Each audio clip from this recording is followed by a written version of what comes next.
The big red van has arrived. It's our bed.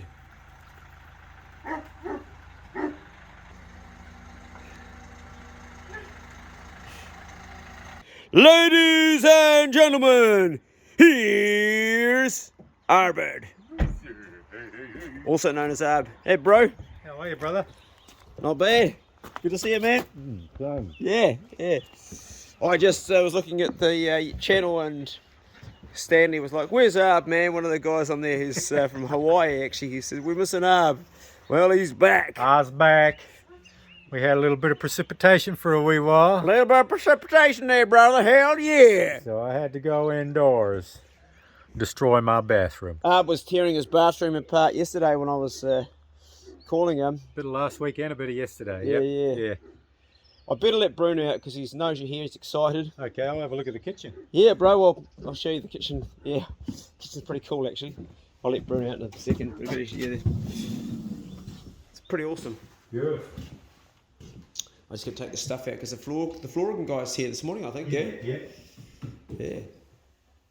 Nice. It's looking cool here. But it looks good with the beam exposed, and the lights are great. That's outside. Yeah, just pushed it in there. Oh, yeah. They've got some here, and some there, and some over there. I'm just drying and washing because everything's been wet, eh? Yeah. Yeah, a bit of a leak around here. It rained yesterday, so we'll have to fix it up. Yeah, I'll open it up and check it. Check it out. I want to get up and clean that skylight too because it's pretty messy. This chicken has decided to move into my garden. It's been there for a week, and I think it's pecking the plants. Might be time to clip your wings, mate, and put you in with the other chickens. Bruno! You good boy? Hey, where you go? Where you going, mate? Where you going? Gonna go and see Arb, are you? Morning, Ducky. Morning, Poe. Morning, Solo. Hey, mate. My pecan ducks are looking fat and happy. They've loved the rain. They've enjoyed it. Let's release you from the cage, Poe. It's okay, Bruno. Calm down. It's okay, Poe. You coming down, Poe? You coming down, Poe? Hey, what you doing, Poe? You good girl? Poe's a good girl. No barking, Bruno. Good girl, Poe. No barking, Bruno. Poe's gone. Big Z. Hey, Big Z. Here's my boy. Hey, gets that stuff out of your eyes, hey? Here's my boy. Good boy. B, you anti-sociable dog. I'll be lucky to get a pat. You watch this straight out. Not interested in it. Not the garden got a fair lashing of water, but I think it's okay. Garlic looks good. Everybody this morning is eating apples. Bruno's found a big one. You like that, eh, Bigsy? Hey? Poe's got her apple. B's got his. Big's having a good old munch. Bruno's got one too, hey Bruno? You good, hey boy? Poe's chewing on a bit of grass. Poe likes the grass. He has it quite regularly. I think they have it to stop worms. I don't know, quite. Or maybe clean the guts. They know when they need it though. Yeah, good Poe. Good girl, Poe.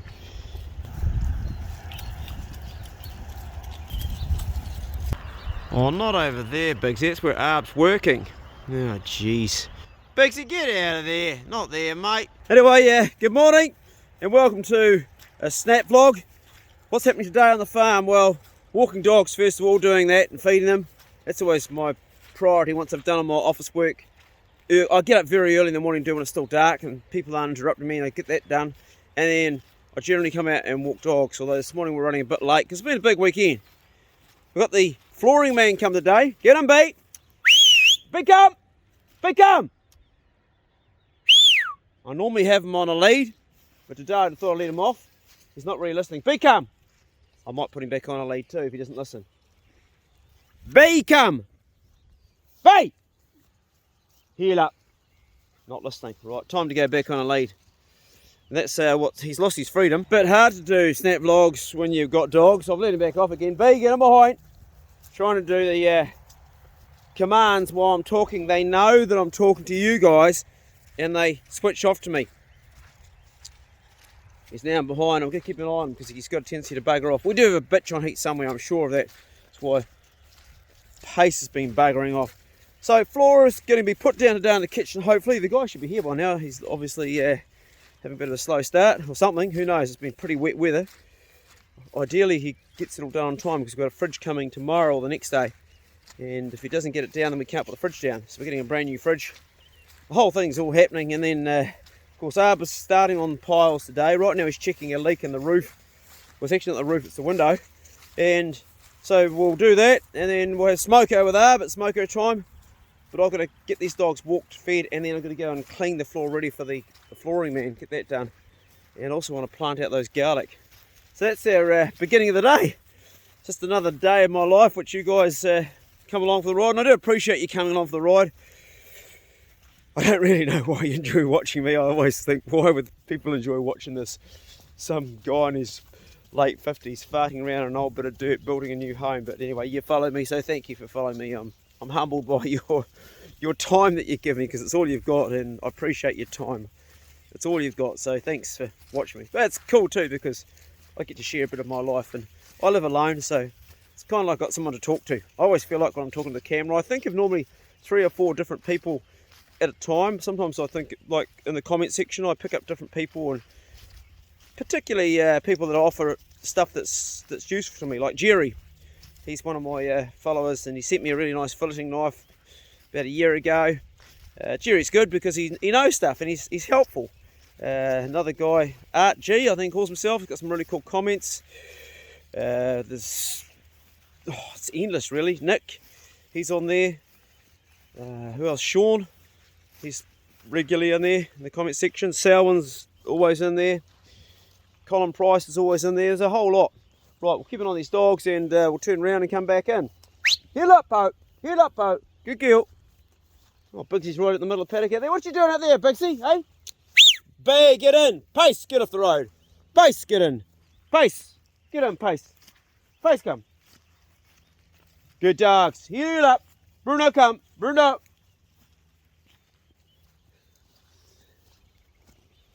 Good boy, Bigsy. Oh, they're happy because it's been raining non-stop, and it's the first morning we've had some actually good weather. I can feel my own moods up because it's just been rain, rain, rain. I don't really do rain too well. I don't do wind too well either. This is good. This is nice and cool. Get in, B. Show us where it's leaking, Arb. What's going? Oh, okay, she's stuffed. The old seal's dropped off the top here, obviously with movement in the past. It was lying in the tray.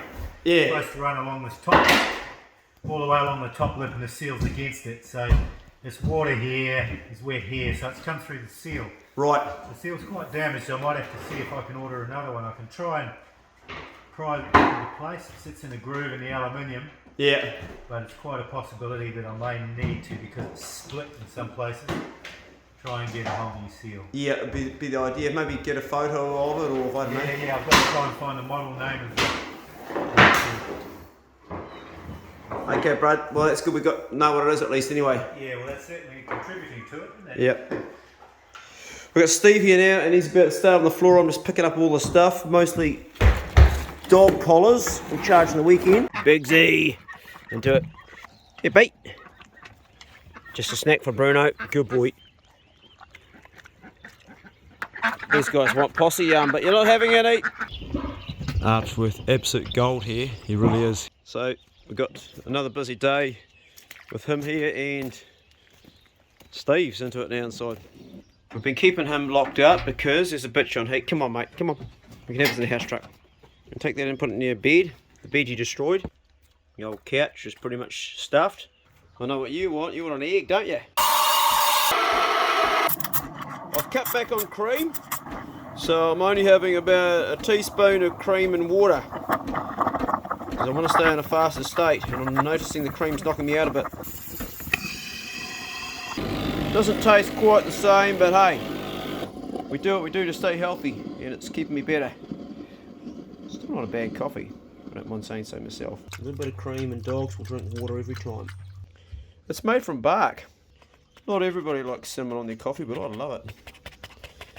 Ooh, just smells great. We pretty much go through our lives working hard. We have challenges, we have struggles, we have coffee. And that is a pleasure.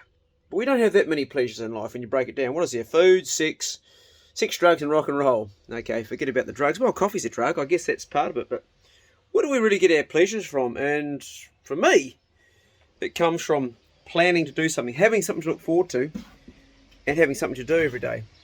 But we're also dictated by having to live for things like work and all the mundane jobs we don't want to do. That's part of it. So I like to get the horrible shit out of the way first, and then I can look forward to the good stuff. So get my work done, then go for a fish or a hunt. But coffee is one little reward I have every day, just once a day in the morning.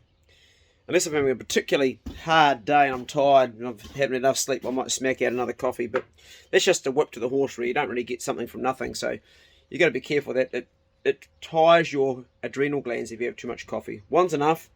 I have a hit in the morning, and that's how I start.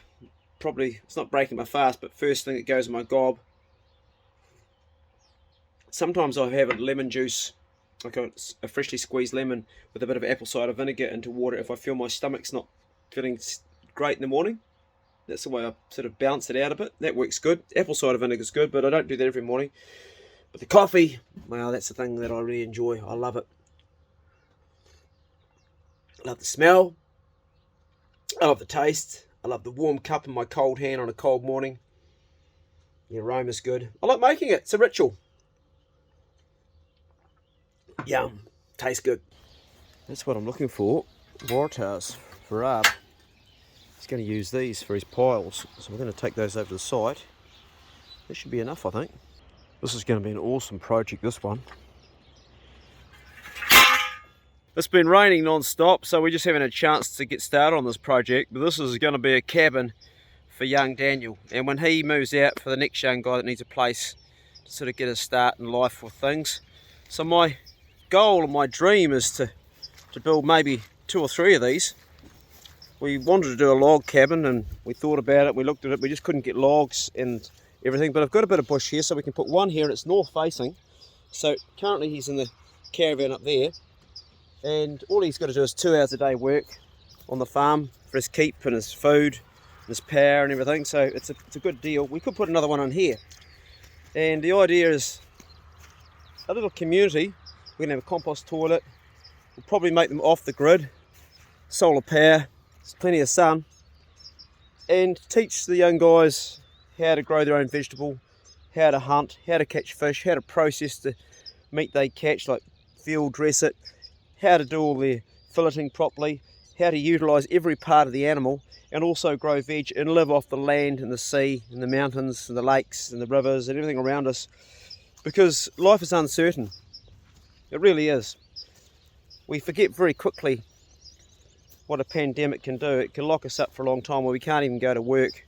So having a bit of land is critical. Water's critical. We'll save all the water off the roof of his house, so you have a little tank.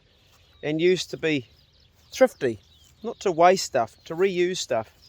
That's what I'm teaching Daniel right now, because he comes from the city and he's grown up in a place where everything's thrown away, and he's learning stuff, and I'm teaching him not to throw stuff away. The other day he had a snapper that Yona had caught, and I found it in a plastic bag with the other rubbish, and it's not his fault because that's how he's grown up. And I said, mate, that's biodegradable. Chickens can eat that. It's a food source. We can make that back into eggs. And he's, oh yeah. And it's just because he's come from the city, and I want to teach that to every other young guy to be sustainable with your living. Because you don't need to have a lot if you recycle stuff properly, and that can even be your own human waste. Compost toilets are great. In a year's time you've got a really good compost that can grow vegetables. I know it sounds yucky, but actually it turns straight back into dirt, and it's good. It's reusing something that otherwise just makes a stink. Bruno, come. Come on, Bruno. Bruno, come. Good boy. Come on, Bruno, come. Come here, boy. Come on. He's walking so well since he's got his new blanket from Anna Marie's really helping him with his bones. He's just like doing so much better. We had a massive walk the other day. Good boy. He's a good boy, aren't you? Good boy. Hey? Such a big dog, aren't you? Good boy. Hey? Oh, he's a good boy. Don't you smack me in the head. Don't smack me in the head. You make it look easy, Steve. Yeah, that's because I'm doing the easy ones first. Oh, yep. What are the hard ones, mate? Right around the corners here. What do you just cut that in pretty quick? Around the door. Good, eh? Yeah, no mucking around. Printing money, bro. Yeah, right.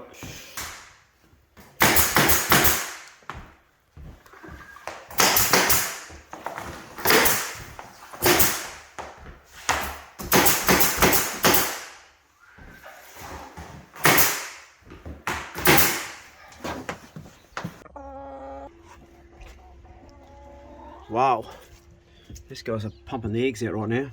But I'm actually in here for the chicken poop.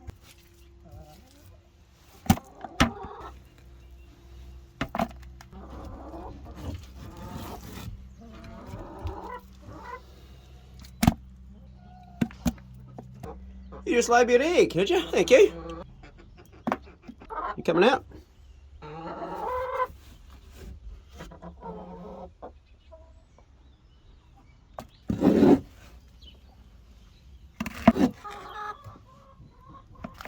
I really like chickens, they're friendly. These guys are just a lovely breed.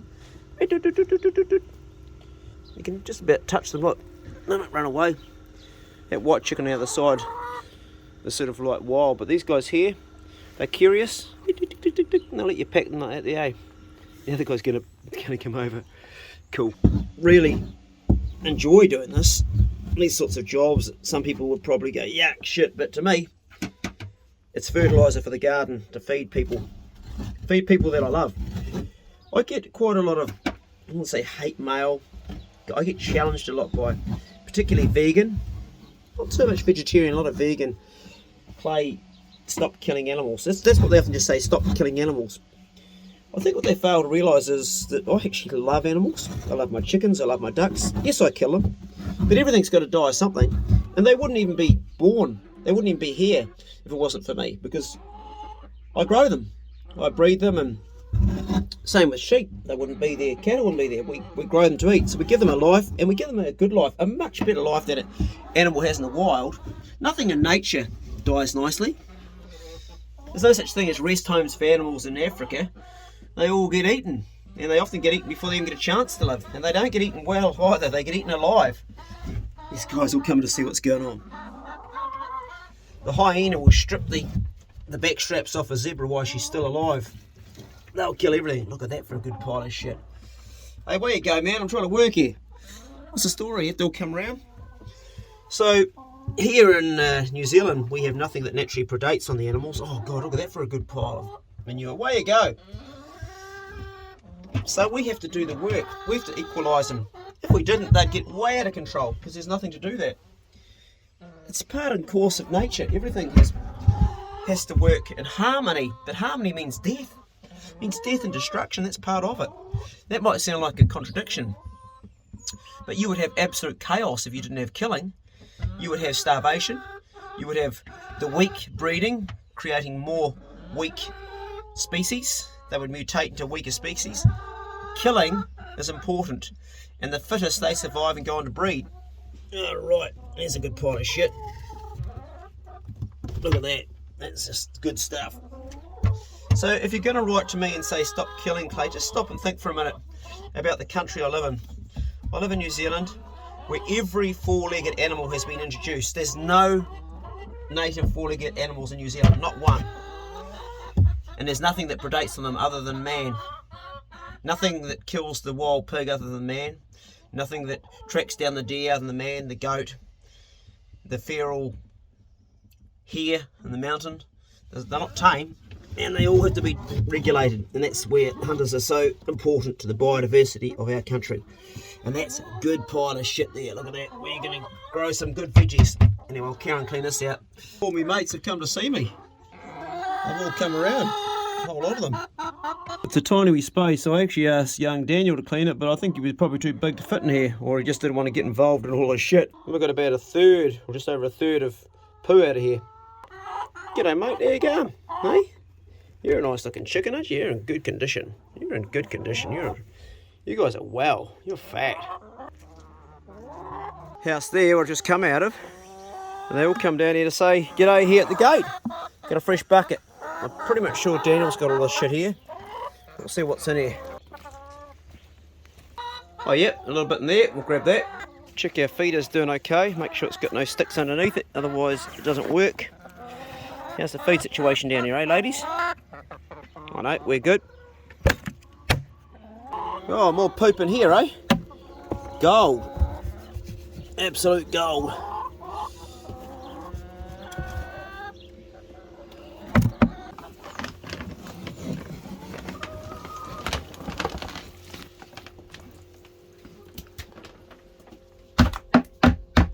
So it's pile time again, and I'm not talking about an itchy bum.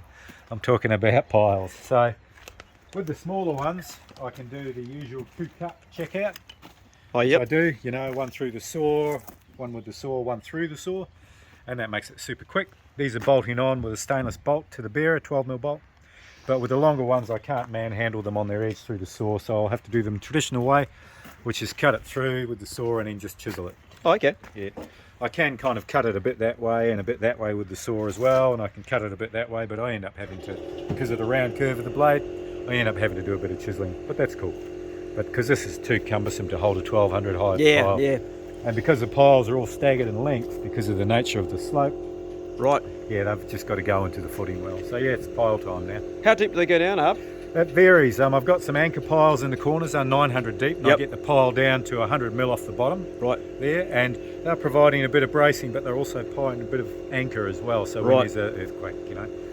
And the other ones all only have to go, they're 600 deep, I've put them in. Oh, yep. And they can go at least 200 into that 600 as a minimum, and Okay. 500 as a maximum. So I did that to stagger the pile sizes so that I didn't have to chop and waste too much in the way of piles, you know. Well, I'm going to be watching you do this because I might do the next one myself just as a learning thing. I'm learning off you. I'm documenting everything, so it's good to know. Yeah, well, look, we've suffered due to the inability to get all materials now, so we couldn't get the 100 by 100 bearers that I wanted to get. So we've got a long pile, but it's wider and deeper. Right. It doesn't really matter, but 100 by 100 is easier to work with than 125. It's 25% heavier, basically. Yeah, well, you know, so I mean, this is just the nature of the way things are at the moment, and ITM and Mott there had none, and Simon suggested using piles so that we could get onto it, and that's a sensible suggestion. It's probably a dearer way to do it too, isn't it? It is, yep, there's a cost, there's more of a cost there, but bearers are bearers, they're not fence posts. You know, some people just say, oh, just chuck a fence post there and stick a, you know, hole and just chuck a bit of rapid set concrete in the hole. Well, you know, it's kind of interesting. You do have to think that there's a when about earthquakes. Yeah. Everywhere in this country. It's not an if. It's a when. It's a when. It's a when, yeah. And I don't know anyone who's been able to predict them, because as we know, the Christchurch one was meant to happen in Wellington, and it happened in Christchurch.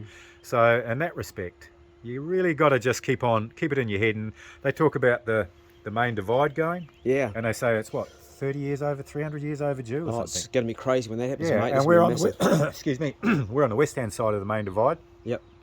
We're not far away from it. Yeah, right. There's fault lines all around Nelson Town. Well, the Hope fault line goes right through us, doesn't it?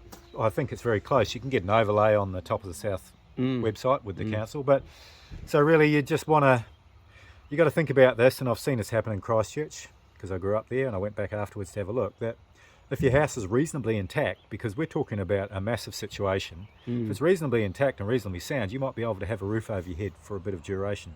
Yeah. Because in the earthquake, I went around to see friends who were living in places that are normally red stickered, but there was nowhere for them to go. Yeah. You know, so this is the major catastrophe reality. Is that it's like, oh, it's cool, we'll just go somewhere else. Well, the gym where everyone normally goes when there's flooding, that gym's also fallen over too. You know, so there's nothing there. Yeah. There's no toilets, there's no nothing. So you got to dig a hole in your backyard, which everyone did, long drops. Yep. You know, cut a hole in a plastic seat, and then wham, there's your dunny, 2 bits of ply up against the corner. Dig it as deep as you can, you know. So this is a reality, and because it is a reality for us in New Zealand, we have to really look at that. So when you're doing something like this, don't just put a hole in the ground as big as one bag of rapid set cement. Yeah. Just dig it a bit more. Go and buy a bit of concrete from the guys who deliver it to you. Pour it properly, because if there is a big shake, like a lot of us here experienced the Kaikoura one, which was quite a way away. Yeah. And it was like being at a boat and anchor for about a minute. And I'm in our house and I'm listening. It's a timber house, tin roof, so that's the best thing to be in during an earthquake. Right. I couldn't hear any creaking. Right. So I said to my partner, I said, sweet, no creaking. We can just sit here and wait. If I'm hearing creaking, I'm going to get outside. Yeah, right. And someone would say to me, oh, you don't know about the foundation, but our house has got a mixture of foundations because it's on the side of the hill. So, Right. you know, there's concrete and there's pole and there's piles. So the house has to make a bit of noise, you know. And Well said, man. Well said. That's really, really informative what you just laid on us there. well, it's like building boats. If you're going to build a boat, you can't always just pull up to the curb and hop out and go, something's gone a bit wrong here. I mean, aircraft engineers know that even one step further, you know. It's like, just stop the plane. Something's not quite working, you know. So you got to take this on board when you're doing housework. You may as well. It doesn't matter, okay, a deck. Yeah, it doesn't matter so much with a deck if the whole thing lifts. But if anyone's seen Christchurch, what happened was the bridges all lifted 1/2 metre. Yeah. The bang, and then the dirt fills in the bottom of the pile holes and it doesn't come down. So every bridge had a 500 mil ramp up to it. Well, that happened in Kaikoura too. Yeah, that's right. Yeah, 2 metres, some of it. So going with these rather than posts, now you've told me that, is bloody good logic, mate. Makes good sense. Well, it does, and getting them in the ground, you know, getting them deep enough in the ground that they grip there with the ground. And this is clay, so it grips well. That's no tall story either. So it grips well, so it's about holding it in when the jig comes, because the Christchurch earthquake was all about a bang came up from underneath. Right. You know, they say, oh, it was only a 7 or 7.1 or whatever, but it was actually the acceleration of the earthquake. It caused a lot of damage. Devastation. Yeah, and I went there shortly afterwards. I had a knee arthroscopy. I was incapacitated, so I jumped on a plane. It was only about me and 2 other people going to Christchurch. Yep. And I flew over. My sister picked me up, brother-in-law. We had to drive around his Land Cruiser because there wasn't any other sort of vehicles that could go around half the streets. Right. And he took me for a tiki tour the next day, and we just had a look at the devastation, and it was amazing. You know, the pedestrian bridge across the Avon River was completely twisted. Surreal. It was surreal. I was there. It was absolutely surreal. We grew up there. It was absolutely surreal, eh? And my brain, being a builder, I'm just looking at stuff, and I'm seeing a 2-story house, and the bottom story is pancaked. You know, it's a card house. Yep. And I've gone, oh, no, not enough bracing. So what bracing are they using? Well, obviously not enough. So it was metal strip bracing in the old days. We'd cut a metal strip into the studs and nail it off. And, right. You know, but we didn't have these anchors down at the bottom to anchor it into the bottom plate, into the joist and into the bearers, you know, and all that sort of stuff. So the whole bracing thing was inadequate, you know. Yeah. So it's that sort of stuff that's just basically, you got to keep it in mind when we're building the whole time, because later on, we had to do this in Cairns with cyclones. You just chuck a bolt in here and a screw in there, and you just sit back when it was blowing, because I'd rebuild our house there, and I'd just sit back and go, don't need to worry about anything. We'd prune the trees, get the tree lopper guy to prune the trees so they didn't karate chop the house. Yep. We were close to the beach, so we had to worry a little bit about storm surge, but we could see that with the strength of the cyclone. And you had cyclones too, eh? Heaps of them. We had 2 big ones. We had Larry and Yazi. They were Cat 5s. Yeah. 250 clicks of wind, and it oscillates. So it goes 300, 200, 300. Oh, mate, I've seen houses actually blow away, literally. I've seen the roof come off and the whole thing go, eh? Yeah, I saw that. I poked my head out one time early on in the piece when we'd only been there for about 5 or 7 years or something, and my garage door was flapping, and I jammed it shut. I look across the road and I watched the tin roof peel off. Gee. All the purlins, the nails where it had been nailed to the rafters, just pulled out. Right. And it just rolled off across, and then it turned into a missile. And then it disappeared. I found it down at the park about 2 days later when it had all calmed down a bit, and I thought, I'd go and check out the carnage, and there it was in the park. And I looked at it, and it was like 2 nails had been nailed through the purlin into the rafter, and I was using then, the building code was calling for the famous bugle batten screw. Yeah. And I was going, yep, the bugle batten screw, totally get it. So it doesn't pull out. The bugle batten screw. That's right. Screw it. Oh, I'll let you carry on, bro. Rotary hoe. Okay.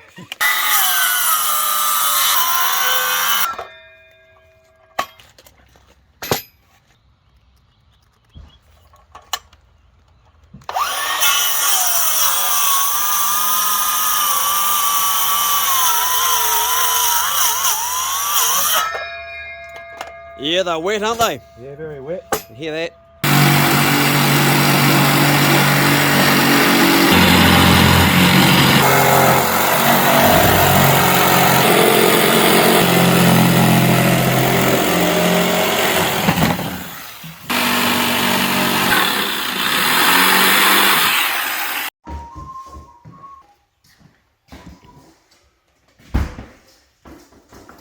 Tar meat.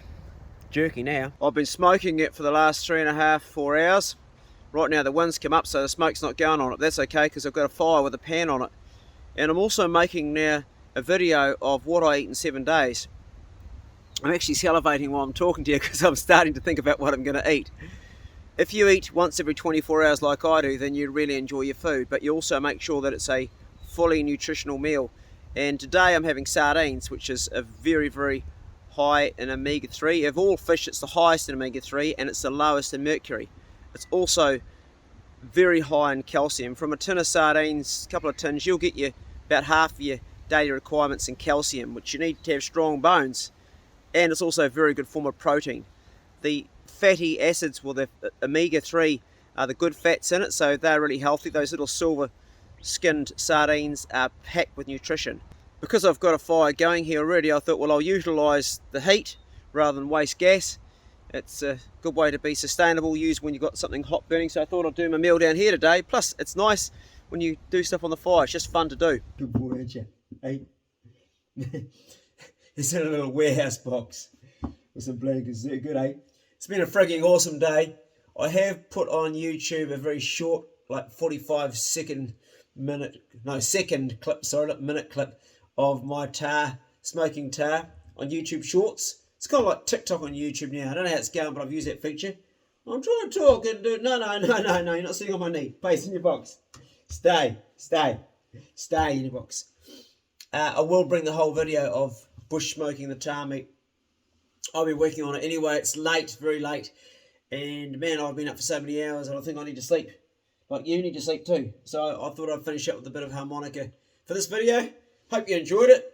And we'll see you in the next one. Next one's cool because we get the floor down and Arb starts... I won't tell you, you have to watch it, okay?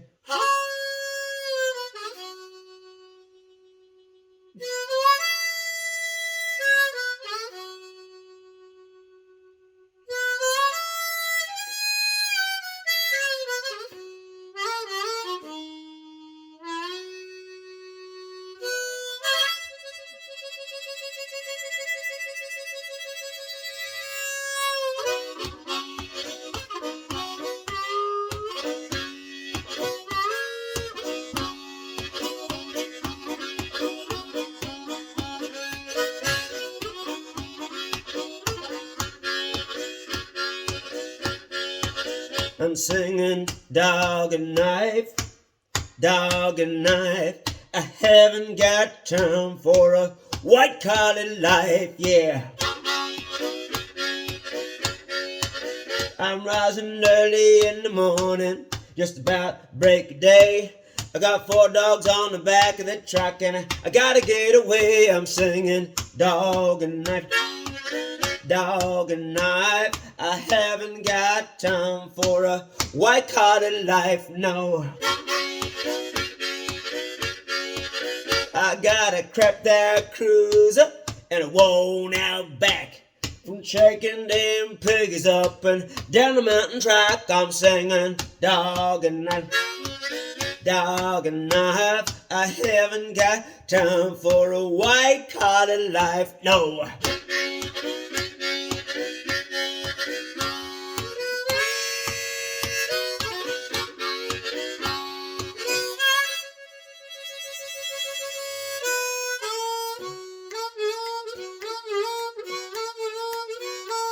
Well, the bow won't bail and the hands won't hold. Life can be hard, so I have been told. If you don't live your dreams, then you'll always wonder why. The old boy grinds his tusk while your life passes you by. I'm singing dog and knife, dog and knife.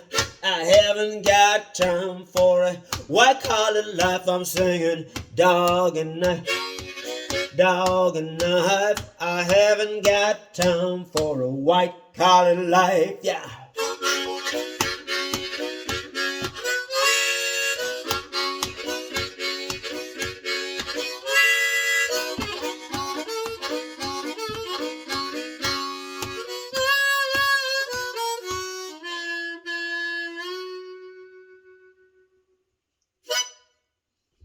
Be good, can't be good, be careful. See you later. Good dog. You stay in your box. Stay there. I'm going to bed now, you stay there. No, don't get up. Stay there. Stay. Stay in your box. Good boy. Good dog, Pace. Good dog, Pace.